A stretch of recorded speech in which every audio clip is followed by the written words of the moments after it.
नमस्कार, मैं रचना शर्मा। चढ़ती कला टाइम टीवी देख रहे सभी दर्शकों का स्वागत करती हूं। आप देख रहे हैं हरियाणा के विशेष समाचार।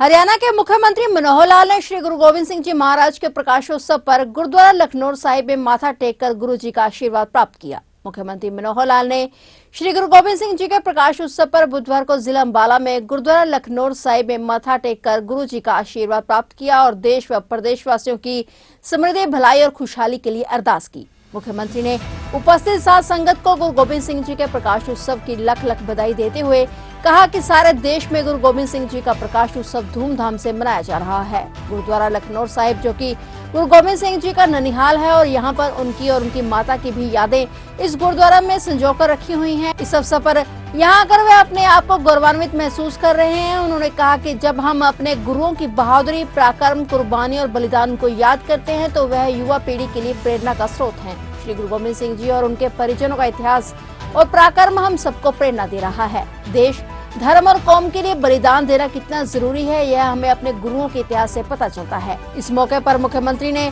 श्री गुरु गोविंद सिंह जी महाराज और उनकी माता की यादें जिस कमरे में संजोकर रखी गई हैं, उस कमरे का भी अवलोकन किया। उन्होंने गुरुद्वारा प्रबंधक कमेटी की ओर से गुरुद्वारा साहिब की पार्किंग में टाइलें और ऐतिहासिक कुएं के सौंदर्यीकरण करने के लिए संबंधित विभाग के अधिकारियों को निर्देश भी दिए। इस मौके पर गुरुद्वारा प्रबंधक कमेटी के पदाधिकारी और हरियाणा सिख गुरुद्वारा प्रबंधक कमेटी के पदाधिकारियों ने मुख्यमंत्री मनोहर लाल, विधायक असीम गोयल और भाजपा जिला प्रधान मनदीप राणा का सरोपा तलवार और गुरु गोविंद सिंह जी का चित्र भेंट कर उनका अभिनंदन किया।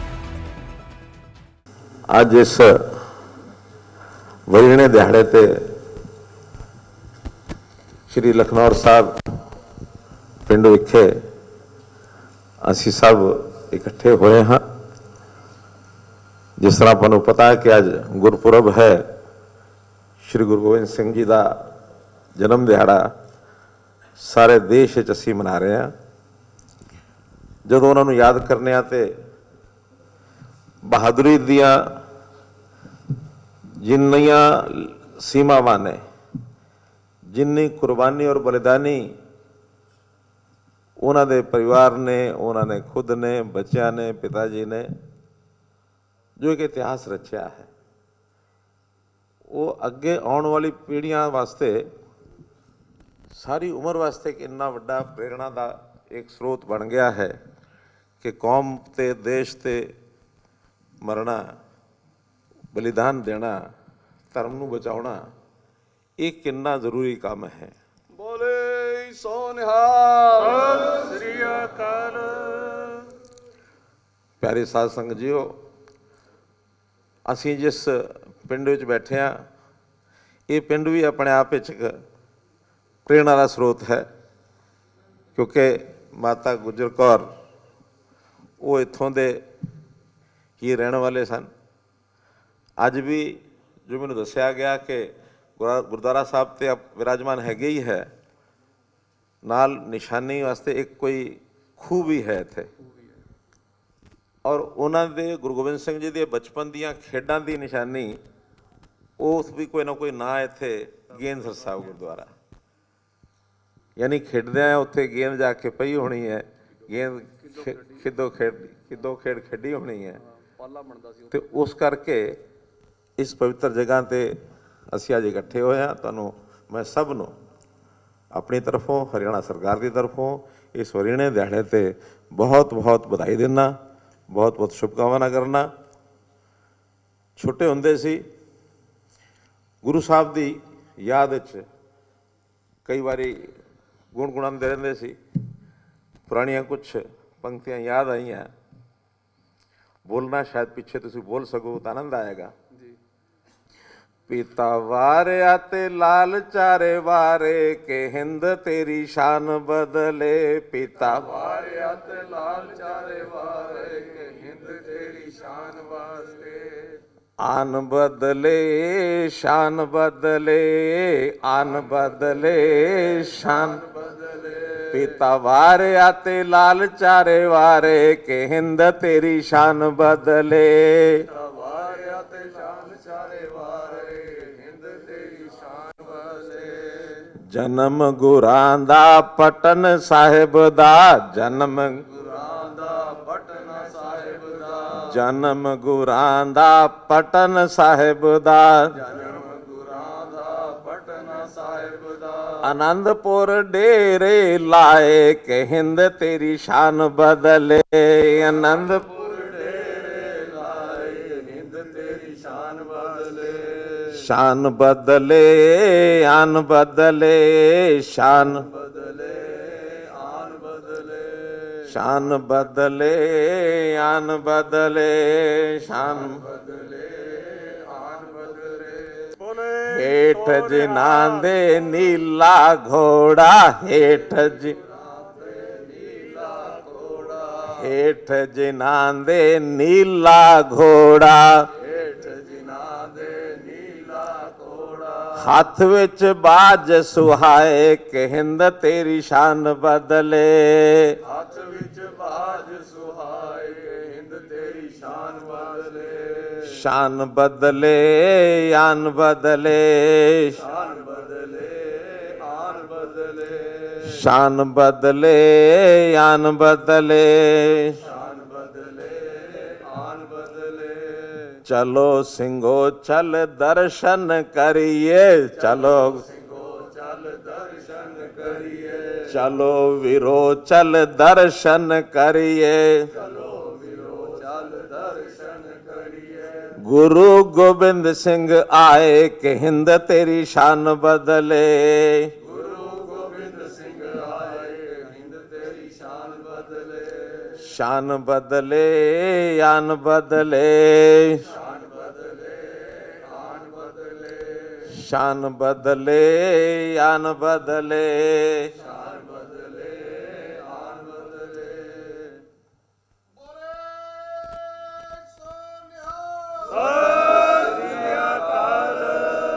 ਪਿਤਾ ਵਾਰਿਆ ਤੇ ਲਾਲ ਚਾਰੇ ਵਾਰੇ ਕਿ ਹਿੰਦ ਤੇਰੀ ਸ਼ਾਨ ਬਦਲੇ ਪਿਤਾ ਵਾਰਿਆ ਤੇ ਲਾਲ ਚਾਰੇ ਵਾਰੇ ਹਿੰਦ ਤੇਰੀ ਸ਼ਾਨ ਬਦਲੇ ਵਾਹਿਗੁਰੂ ਜੀ ਕਾ ਖਾਲਸਾ वाहिगुरु जी की फतेह। मुख्यमंत्री मनोहर लाल ने सेक्टर 12 में अधिवक्ताओं के लिए नए चैम्बर कॉम्प्लेक्स की आधारशिला रखी। इसके निर्माण के लिए कॉम्प्लेक्स के फंड में उन्होंने 31 लाख रुपए देने का भी ऐलान किया। मुख्यमंत्री ने कहा कि ट्रांसपोर्ट विभाग की 1 एकड़ जमीन अधिवक्ताओं के नए चैम्बर बनाए जाने के लिए सरकार ने दी है। यहाँ 260 चैम्बर बनाए जाएंगे। इसका लाभ अधिवक्ताओं के साथ साथ जन सामान्य को भी होगा। इस मौके पर जिला एवं सत्र न्यायाधीश चंद्रशेखर ने पुष्पगुच्छ देकर मुख्यमंत्री मनोहर लाल का स्वागत किया। वहीं मुख्यमंत्री के सेक्टर 12 पहुंचने पर बार एसोसिएशन के पदाधिकारियों ने स्मृति चिन्ह देकर सम्मानित किया। नए चैम्बर कॉम्प्लेक्स की आधारशिला रखने के बाद सीएम मनोहर लाल ने बार एसोसिएशन कॉम्प्लेक्स के लंबित बिजली बिल को लेकर जल्द कोई समाधान निकालने का भी आश्वासन दिया।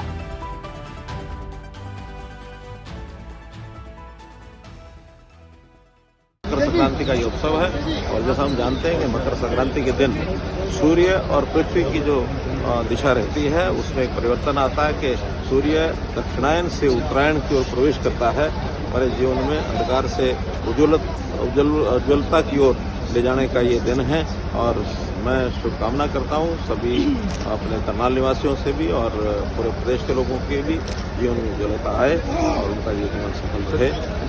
आज का अवसर आज जिला बार एसोसिएशन की ओर से जो एक निवेदन हमको मिला था उनको 1 एकड़ जमीन हमने उपलब्ध करवाई है और जो इनके चैम्बर्स के लिए आज शिलान्यास किया है। शिलान्यास के अवसर के ऊपर इन्होंने भी अपने योगदान को आगे बढ़ा करके और उसको बनाने का एक निर्णय लिया है। इनकी अपेक्षा थी कि हम इसमें कुछ योगदान करें तो 31 लाख रुपए का योगदान। हरियाणा में कृषि और किसानों की प्रगति हेतु प्रदेश सरकार अब क्लस्टर मोड पर पायलट परियोजनाओं की रूपरेखा बना रही है। इससे फसल विविधीकरण, सूक्ष्म सिंचाई योजना, पशु नस्ल सुधार और कृषि संबंधित गतिविधियों को बढ़ावा मिलेगा। इसके अलावा जैविक खेती, प्राकृतिक खेती और सहकारी खेती की ओर से किसानों को रुझान बढ़ाने के लिए भी हरियाणा किसान कल्याण प्राधिकरण नई योजनाएं तैयार करेगा। मुख्यमंत्री मनोहर लाल ने चंडीगढ़ में हरियाणा किसान कल्याण प्राधिकरण की जनरल बॉडी की 3री बैठक की अध्यक्षता की। बैठक में ऊर्जा मंत्री रणजीत सिंह चौटाला, कृषि एवं किसान कल्याण मंत्री जेपी दलाल, सहकारिता मंत्री डॉक्टर बनवारी लाल, विकास एवं पंचायत मंत्री देवेंद्र सिंह बबली और हरियाणा सार्वजनिक उपक्रम ब्यूरो और हरियाणा किसान कल्याण प्राधिकरण की कार्यकारी समिति के चेयरमैन सुभाष बराला भी उपस्थित रहे। बैठक में मुख्यमंत्री ने अधिकारियों को निर्देश देते हुए कहा कि चूंकि आज के समय में जोत भूमि छोटी होती जा रही है, इसलिए छोटे और सीमांत किसान की आय में वृद्धि और प्रगति के लिए परंपरागत खेती के साथ साथ नए दौर की कृषि प्रणाली अपनाने की जरूरत है। उन्होंने कहा कि पशुपालन के क्षेत्र में आज अपार संभावनाएं हैं, जिससे किसान और पशुपालक बेहतर आय प्राप्त कर सकते हैं। साथ ही किसानों को सहकारिता खेती अवधारणा की ओर बढ़ने की आवश्यकता है, जिससे कई किसान मिलकर एक साथ खेती करें, जिससे छोटी जोत भूमि की समस्या भी खत्म होगी और किसान खाद्य प्रसंस्करण उद्योग की दिशा में भी बढ़ सकेंगे। इसलिए प्राधिकरण संबंधित विभागों के साथ मिलकर पायलट योजना तैयार करें। इजराइल की तर्ज पर सहकारिता खेती के लिए अधिक से अधिक किसानों को प्रेरित करें। मुख्यमंत्री ने कहा कि राज्य सरकार ने फसल विविधीकरण और जल संरक्षण के लिए मेरा पानी मेरी विरासत योजना और DSR तकनीक से धान की बिजाई के साथ साथ विभिन्न प्रकार के प्रोत्साहन दिए जा रहे हैं, ताकि किसान परंपरागत खेती से हटकर अन्य फसलों की ओर जाएं। उन्होंने कहा कि विभाग समेकित खेती के लिए भी डेमोन्स्ट्रेशन फॉर्म तैयार करे और किसानों को ऐसे फॉर्म का दौरा करवाकर इस विधि की विस्तृत जानकारी दें। उन्होंने कहा कि भूजल स्तर निरंतर कम हो रहा है, कई जगह पर यह स्तर 100 मीटर से भी गहरा चला गया है और हर वर्ष लगभग 10 मीटर नीचे जा रहा है। इसलिए ऐसे क्षेत्रों में सूक्ष्म सिंचाई परियोजनाएं स्थापित करने पर जोर दिया जाए। जहां पर भूजल स्तर 30 मीटर है, वहां पर भी कृषि नलकूपों को 100% सौर ऊर्जा पर लाया जाए। राज्य सरकार इसके लिए नई सब्सिडी देने को भी तैयार है। पानी और बिजली पर जितना भी खर्च होगा सरकार उसे वहन करने के लिए तैयार है। मुख्यमंत्री ने कहा कि शिवालिक और अरावली पर्वत श्रृंखला में बरसात के पानी के संरक्षण के लिए रिजर्वायर बनाया जाना चाहिए, ताकि पहाड़ों से आने वाले पानी को एकत्रित किया जा सके और बाद में इसे सिंचाई और अन्य आवश्यकताओं के लिए उपयोग में किया जा सके। उन्होंने सिंचाई एवं जल संसाधन विभाग के अधिकारियों को निर्देश दिए कि इसके लिए पायलट परियोजना तैयार करें। उन्होंने कहा कि मृदा स्वास्थ्य के साथ साथ अनाज की गुणवत्ता की जांच भी जरूरी है। आज उर्वरकों और कीटनाशकों के अत्यधिक उपयोग से उत्पन्न होने वाले अनाज से कई गंभीर बीमारियां बढ़ रही हैं। इसलिए हमें केमिकल रहित अनाज पैदा करने की ओर बढ़ना होगा। इसका उपाय प्राकृतिक खेती ही है। जो पंचायत अपने गांव को केमिकल फ्री खेती वाला गांव घोषित करेगी, उसके हर प्रकार की फसल की खरीद सरकार सुनिश्चित करेगी। इसके लिए MSP के अलावा 10 से 20% अधिक मूल्यों पर खरीद होगी। फसल की ब्रांडिंग पैकेजिंग खेतों में ही होगी। मुख्यमंत्री ने कहा कि पशुपालन एवं डेयरी तथा विकास एवं पंचायती विभाग, सामाजिक संस्थाएं, गौ सेवा आयोग नई गौशालाएं खोलने के लिए एक त्रिपक्षीय समझौता करें। जहां जहां पंचायती विभाग की जमीन उपलब्ध है, वहां पर नई गौशालाएं खोली जाए। आधारभूत ढांचा उपलब्ध करवाया जाएगा और सामाजिक संस्थाओं को गौशाला संचालित करने के लिए आगे आना होगा। उन्होंने कहा कि गौवंश के संरक्षण और गोधन की देखभाल हेतु गौ सेवा आयोग का बजट 40 करोड़ रुपए से बढ़ाकर 400 करोड़ रुपए किया है। इसमें 300 करोड़ रुपए नई गौशालाएं स्थापित करने के लिए आवंटित किया गया है। उन्होंने कहा कि सांझी डेयरी अवधारणा के तहत भी पशुपालक डेयरी व्यापार करने के लिए आगे आए। कहा कि राज्य सरकार ने ग्रीन कवर को बढ़ावा देने के लिए हेतु योजना बनाई है, जिसके तहत स्थानीय युवा 3 वर्ष तक वन विभाग द्वारा लगाए गए पौधे की भी देखभाल करेगा। इन्हें वन मित्र कहा जाएगा। इसके लिए विभाग हर गांव में 500 से 700 पेड़ों को चिन्हित कर वन मित्रों को सौंपे। हर पेड़ की देखभाल के लिए वन मित्र को 10 रुपए प्रति पेड़ प्रोत्साहन स्वरूप दिया जाएगा। उन्होंने निर्देश दिए कि वन विभाग के अधिकारी वन मित्र के लिए SOP भी तैयार करें।